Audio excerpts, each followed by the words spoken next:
All right, I have an irrigation system that runs off of a pump that pulls from this pond. Now it has over 50 sprinkler heads, and it also operates my waterfall.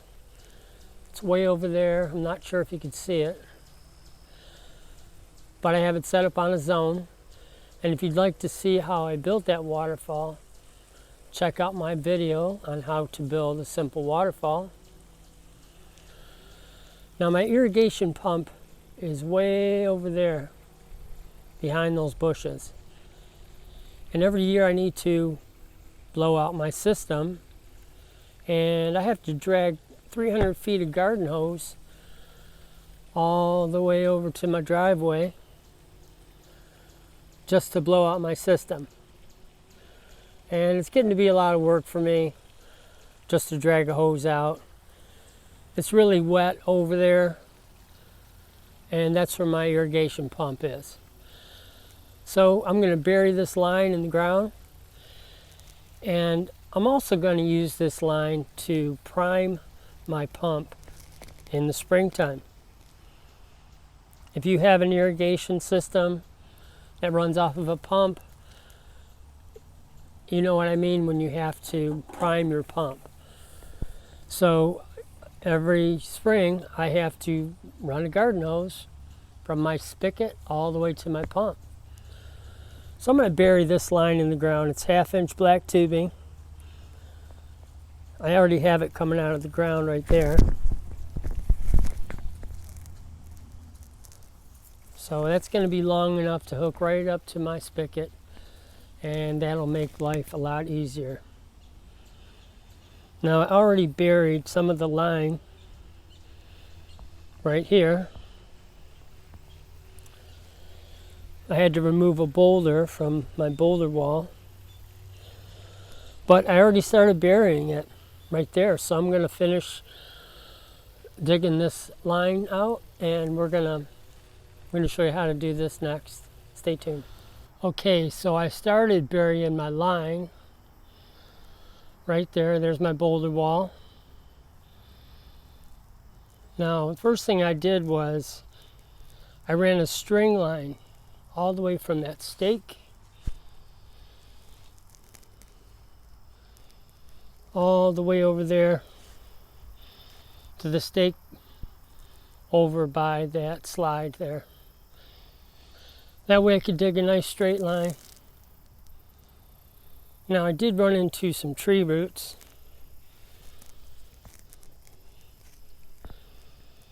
That I need to cut out with those pruners.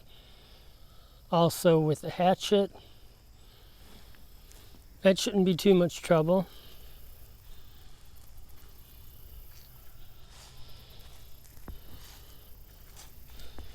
Now I started with a spade shovel, and I'm going to go back with a flat shovel to make the line nice and straight. And I'm going to get set up, and we're going to finish digging this out.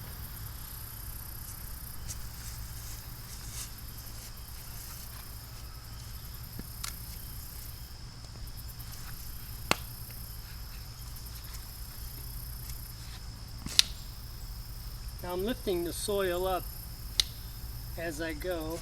You can see that. I'll do the same thing in the other direction. Now I'm just digging a slot.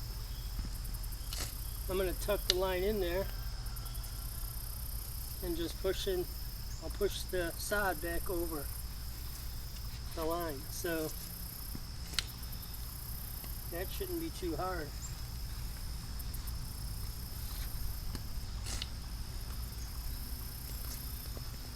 I'm staying parallel with my line.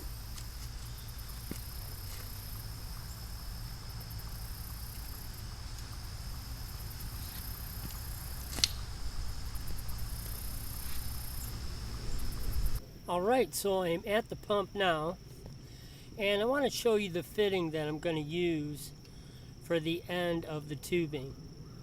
This is called a drip lock fitting. It's for 1/2 inch. The tubing slides in this side, and the other end is where you screw it to the spigot. So here's my 1/2 inch tubing.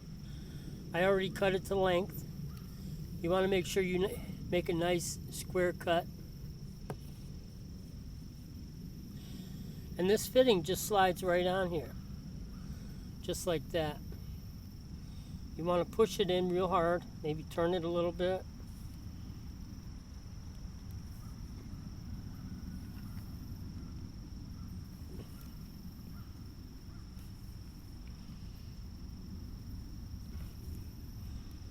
And that's all there is to it. No clamps. It just slides on there and grips. And that's what I will screw to the end of my spigot. Now I'll do this on both ends. On the one end, it screws to my pump. Now I'll be able to use this for priming in the springtime, also for winterizing it in the fall. So I'm getting ready to winterize it right now for the fall. So I want to show you in a minute how I'm going to do that. So stick around. I'll be right back.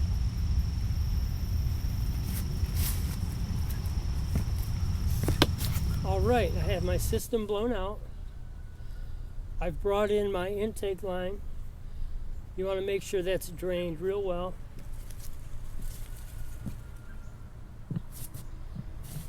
And I've already disconnected my pump. Now there's a little rubber O-ring right here. You don't want to lose that. So I'm going to set that aside. I usually cover this hole up with some tape, just so critters don't get in there. Now you want to make sure your pump is drained completely. I'll tip it on its side like this. Most of the water will drain out.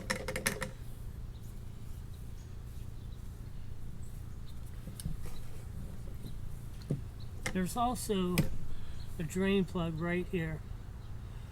I usually take that drain plug out just to make sure everything's all drained out.